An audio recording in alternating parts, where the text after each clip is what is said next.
नमस्कार दोस्तों, देव मोती चैनल में आपका स्वागत है। आज हम आपको सुना रहे हैं माघ मास में संकष्टी चतुर्थी की कथा। यदि आपने हमारे चैनल को सब्सक्राइब नहीं किया है और आप हमारे चैनल को पहली बार देख रहे हैं, तो प्लीज चैनल को सब्सक्राइब कर लीजिए। संकष्टी चतुर्थी का व्रत भगवान श्री गणेश को प्रसन्न करने और विघ्नों को दूर करने के लिए किया जाता है। शास्त्रों के अनुसार इस व्रत की महिमा स्वयं भगवान कृष्ण ने पांडवों को बताई थी। यहाँ संकष्टी चतुर्थी की सबसे प्रचलित महारानी दमयंती और राजा नल से जुद्धी कथा विस्तार से दी गई है। संकष्टी चतुर्थी व्रत कथा प्राचीन काल में राजा नल और उनकी रानी दमयंती का राज्य बहुत ही सुखद था, लेकिन शनिदेव की दृष्टि के कारण उनके जीवन में भारी कष्ट आए। उनका राजपाट छिन गया और उन्हें वन वन भटकना पड़ा। एक संकटों का घेरा राजा नल और दमयंती अलग हो गए। रानी दमयंती को अनेक कष्टों का सामना करना पड़ा। एक दिन भटकते हुए दमयंती की भेंट महर्षि शरभंग से हुई।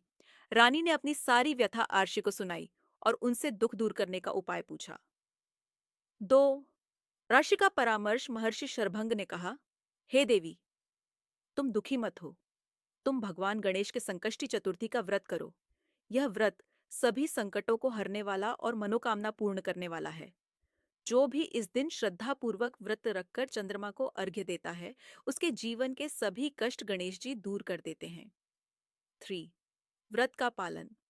ऋषि के कहे अनुसार दमयंती ने विधि विधान से संकष्टी चतुर्थी का व्रत शुरू किया। उन्होंने पूरे दिन निराहार रहकर गणेश जी की पूजा की और रात्रि में चंद्रमा निकलने पर उन्हें अर्घ्य देकर भोजन ग्रहण किया। 4. फल की प्राप्ति। इस व्रत के प्रभाव से राजा नल और दमयंती के जीवन के सारे कष्ट धीरे धीरे समाप्त होने लगे। राजा को उनका खोया हुआ राज्य वापस मिल गया और बिछड़ा हुआ परिवार फिर से एक हो गया। पूजा की संक्षिप्त विधि। यदि आप यह व्रत रख रहे हैं तो इन मुख्य बातों का ध्यान रखें। प्रातःकाल स्नान के बाद स्वच्छ वस्त्र पहने और गणेश जी के सामने व्रत का संकल्प लें। पूजन। दिन भर फलाहार करें। शाम को गणेश जी की प्रतिमा को दूर्वा, फूल, धूप, दीप और मोदक, लड्डू अर्पित करें। कथा। पूजा के समय ऊपर दी गई कथा का पाठ करें। चंद्र दर्शन। संकष्टी चतुर्थी में चंद्रमा को अर्घ्य देना अनिवार्य है। चंद्रोदय के बाद चांदी के पात्र या लोटे में जल, दूध और अक्षत, चावल डालकर चंद्रमा को अर्घ्य दें। पारण। अर्घ्य देने के बाद ही व्रत खोलें। व्रत का महत्व माना जाता है कि जो व्यक्ति संकट के समय इस व्रत को करता है, उसे मानसिक शांति मिलती है और अटके हुए कार्य सिद्ध होते हैं।